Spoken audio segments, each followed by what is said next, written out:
Welcome to medicos. तो आज का जो हमारा टॉपिक है वो है लेटरल वॉल ऑफ नोज।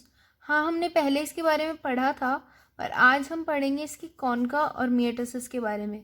हमने पिछली बार भी आपको एक सिंप्लीफाइड डायग्राम से आपको कॉन्का और मियोटिस के बारे में समझाया था।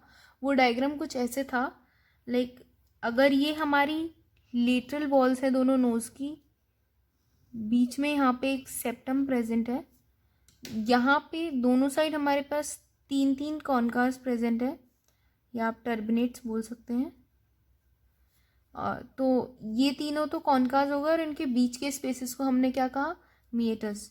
ये है हमारे पास सुपीरियर कॉन्का, ये है मिडिल कॉन्का और ये है इन्फीरियर कॉन्का। सुपीरियर कॉन्का और मिडिल कॉन्का दोनों ही इथमोइडल लेबायरिंथ के पार्ट होते हैं, और इन्फीरियर कॉन्का अपने आप में एक इंडिपेंडेंट बोन होती है। ठीक है, तो ऐसे करके हमारे पास तीन कॉन्कास आते हैं।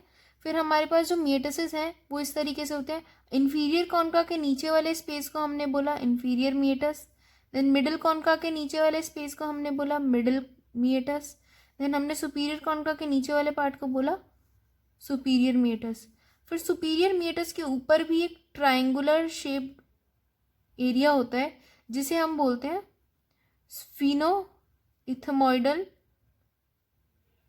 रिसेस। ठीक है, this is known as SER। ठीक है, अब हम देखेंगे कि मियोटिस में कौन कौन सी चीजें ड्रेन करती है। सबसे पहले हम उनके नाम देख लेते हैं।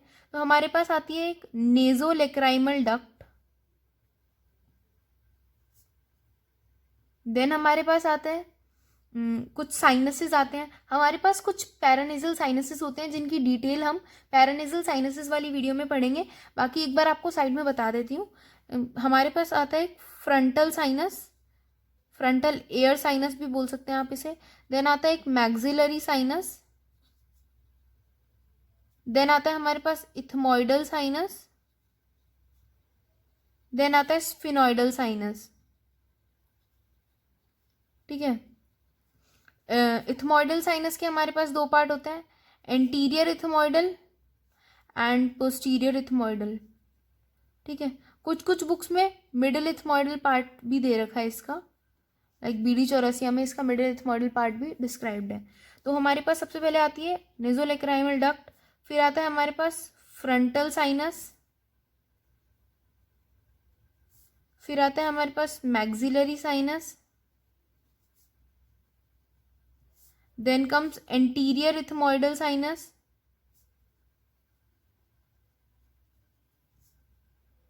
then come posterior ethmoidal sinus,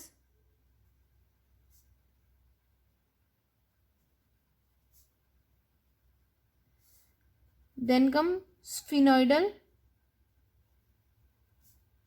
air sinus. ठीक है, ये सब भी एयर साइनसेस ही हैं। अगर आप एयर साइनसेस बोलना चाहो तो एयर साइनस, अदरवाइज आप नॉर्मल साइनस भी बोल सकते हैं। ठीक है, तो इनमें से हमारे पास नेजोलेक्राइमल डक्ट जो होती है वो इन्फीरियर मियोटिस में ड्रेन करती है। देन हमारे पास ये जो तीन चीज़ें हैं, यानी कि frontal sinus, maxillary sinus and anterior ethmoidal sinus, ये तीनों हमारे मिडिल मियोटिस में ड्रेन करते हैं।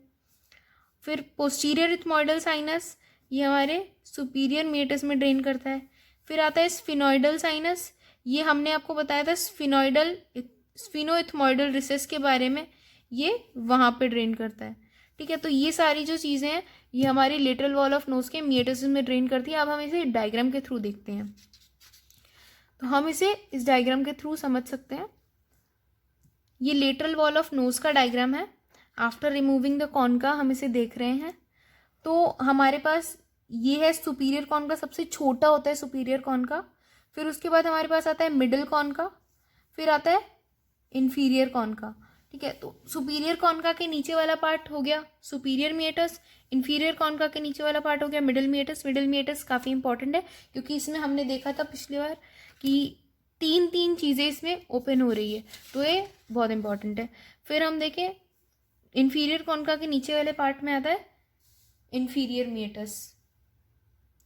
तो हमने आपको बताया था जो इन्फीरियर मियोटिस होता है उसमें हमारी क्या चीज़ ड्रेन करती है, नेजोलेक्राइमल डक्ट। यहाँ पे नेजोलेक्राइमल डक्ट की ओपनिंग होती है जिसे कि एक वॉल्व गार्ड करती है उसे हम बोलते हैं हाजनर्स वॉल्व.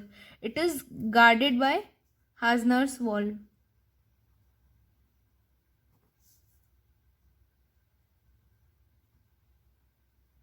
ठीक है. फिर हमने देखा था जो सुपीरियर मीटस है उसमें हमारी एक ओपनिंग थी, वो थी पोस्टीरियर इथमोइडल साइनस की. ये है पोस्टीरियर इथमोइडल साइनस. फिर हमने देखा था मिडिल मिएटस के बारे में. मिडिल मिएटस में काफ़ी सारी ओपनिंग थी. हमने उसमें एक स्ट्रक्चर देखा था. एक मतलब मिडिल मिएटस में काफ़ी स्ट्रक्चर्स होते हैं जिनके बारे में मैं आपको बताती हूँ. इसमें एक होता है इथमोइडल बुला.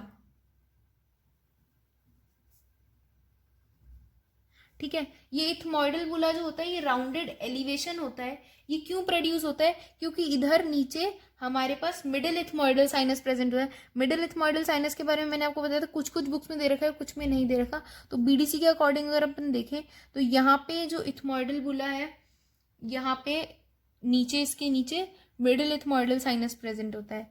फिर हमारे पास एक स्ट्रक्चर आता है, वो है हाइटस सेमिलिनारिस. ठीक है. ये एक डीप सेमी सर्कुलर सल्कस होता है बुला के नीचे. जैसे ये इथमोइडल बुला है तो इसके नीचे एक सेमी सर्कुलर सल्कस होता है. ठीक है. फिर हम देखते हैं इसके बाद एक स्ट्रक्चर आता है दैट इज इनफंडिबुलम. ये एक शॉर्ट पैसेज होता है, एंटीरियर पार्ट में होता है. ये इसके हाइटस सेमिलिनारिस के एंटीरियर पार्ट में हमारे पास इनफंडिबुलम आता है. ठीक है ना. अब अपन देखें तो इसमें कौन कौन से स्ट्रक्चर्स ब्रिंग करते हैं. तो हाइटस सेमिलिनारिस के जो एंटीरियर पार्ट है, यहाँ पे हमारे फ्रंटल साइनस की ओपनिंग होती है. फिर उसी के जस्ट नीचे हमारे पास यहाँ पे आता है एंटीरियर इथमोइडल साइनस. ठीक है. उसकी ओपनिंग होती है. फिर अगर उसके पोस्टीरियर पार्ट में देखें, हाइटस सेमिलिनारिस के पोस्टीरियर पार्ट में, तो हमारे पास आती है ओपनिंग ऑफ मैक्सिलरी साइनस. ठीक है. फिर हमने इथमोइडल बुला देखा था. तो इथमोइडल बुला में हमारे पास मिडिल इथमोइडल साइनस की ओपनिंग होती है. ये बात किसी बुक में दी गई है और किसी में नहीं. लाइक अगर बीडी चौरसिया के अकॉर्डिंग देखें तो मिडिल इथमोइडल साइनस की ओपनिंग यहाँ पे दिखा रखी है. ठीक है ना. फिर हमने देखा था यहाँ पे स्फिनोइथमोइडल रिसेस होता है. तो यहाँ पे हमारा स्फिनोइडल साइनस की ओपनिंग होती है. ठीक है. This is the sphenoethmoidal recess and here is the opening of sphenoidal air sinus.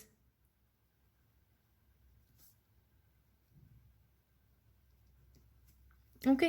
तो ये हो गया हमारा ओपनिंग वाला पार्ट. फिर हम देखें कि जो ये एट्रियम होता है मिडिल मिएटस का, हमने आपको फॉर्मेशन में बताया था कि सब डिवाइडेड 3 पार्ट्स में होता है. तो इसमें जो मिडिल पार्ट होता है वो होता है एट्रियम ऑफ मिडिल मिएटस. तो एट्रियम ऑफ मिडिल मिएटस जो होता है एक शैलो डिप्रेशन होता है मिडिल मिएटस के जस्ट सामने. ठीक है. तो ये जो होता है ये इधर एक फेंट रिज आता है, यहाँ पे आपको दिख रहा होगा, म्यूकस मेम्ब्रेन का, जिसे हम बोलते हैं अगार नेजाई. ठीक है. इट इज नोन एज अगार नेजाई. तो यहाँ तक ये लिमिटेड रहता है एट्रियम ऑफ मिडिल मिएटस. ठीक है. तो ये बात हो गई हमारे कॉन्का और मिएटस के बारे में.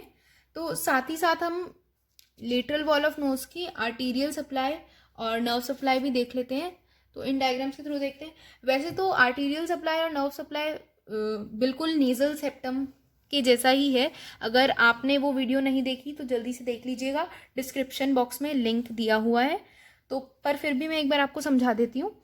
तो सेम हमने जैसे आर्टीरियल सप्लाई नेजल सेप्टम में देखी थी, इसको 4 क्वाड्रेंट्स में डिवाइड करके, वैसे ही हम लेटरल वॉल ऑफ नोज में भी देखेंगे. तो इसका ये एंटीरो सुपीरियर क्वाड्रेंट हो गया, ये एंटीरो इन्फीरियर क्वाड्रेंट, ये पोस्टेरो सुपीरियर क्वाड्रेंट और ये पोस्टेरो इन्फीरियर क्वाड्रेंट. तो सिमिलरली एज नेजल सेप्टम यहाँ पे भी हमारे पास एंटीरियर इथमोइडल आर्टरी और posterior ethmoidal artery antero superior quadrant में सप्लाई करती हैं. देन एंटेरो इन्फीरियर क्वाड्रेंट में फेशियल आर्टरी की ब्रांचेस सप्लाई करती हैं. वहाँ पे कौन सी आर्टरी सप्लाई कर रही थी? Septal branch of superior labial artery. Same यहाँ पे फेशियल आर्टरी की ब्रांच सप्लाई करती है. देन पोस्टेरो सुपीरियर पार्ट में स्फीनोपेलेटाइन आर्टरी सप्लाई करती है. देन पोस्टेरो इन्फीरियर में same greater palatine artery supply करती है. तो ये है arterial supply of lateral wall of nose के बारे में. This is similar to nasal septum का आर्टीरियल सप्लाई. तो आप वीडियो देख लीजिए एक बार जाके. फिर हम इसके नर्व सप्लाई की बात करें तो इसके नर्व सप्लाई की बात करें तो इसमें हमारे पास वही है कि हमने इसे फिर से इसमें 4 क्वाड्रेंट्स में डिवाइड किया। इसके एंटेरो सुपीरियर क्वाड्रेंट में एंटीरियर इथमोइडल नर्व सप्लाई कर रही है। इसके एंटेरो इन्फीरियर में anterior superior alveolar nerve supply कर रही है। ठीक है, इसके पोस्टेरो सुपीरियर क्वाड्रेंट में lateral posterior superior nasal nerve supply कर रही है। It is a branch of pterygopalatine ganglion. ठीक है, फिर इसके पोस्टेरो इन्फीरियर क्वाड्रेंट में एंटीरियर पैलेटाइन ब्रांच सप्लाई करती है टेरिगोपैलेटाइन गैंग्लियन की। हमारे जो पोस्टीरियर पार्ट है इसमें टेरिगोपैलेटाइन गैंग्लियन की ब्रांचेस सप्लाई कर रही हैं। एंटेरो सुपीरियर में anterior ethmoidal nerve same as nasal septum. Then antero inferior में anterior superior alveolar nerve supply कर रही है। ठीक है, फिर अगर हम स्पेशल सेंसरी नर्व की बात करें या ऑल्फैक्टरी नर्व्स की बात करें तो वो सेम नेजल सेप्टम के जैसे एकदम ऑल्फैक्टरी एरिया में ही कन्फाइंड हैं, यहीं तक वो सप्लाई करती हैं। ठीक है, अगर हम इनके वीनस ड्रेनेज और लिम्फेटिक ड्रेनेज की बात करें तो वीनस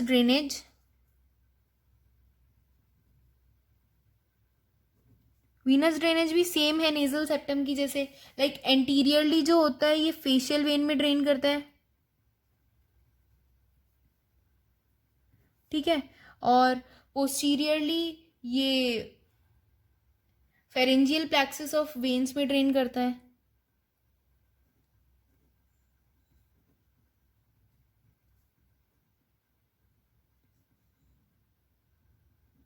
और मिडिल पार्ट जो होता है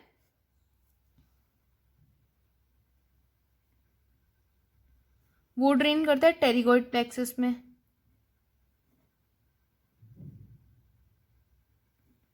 ठीक है, फिर हम इसका लिम्फेटिक ड्रेनेज अगर देखें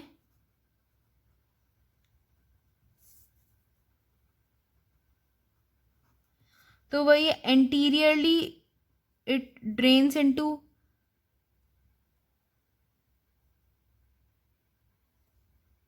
submandibular nodes.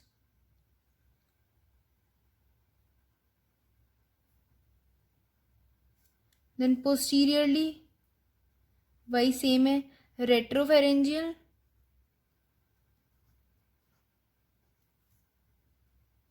And deep cervical.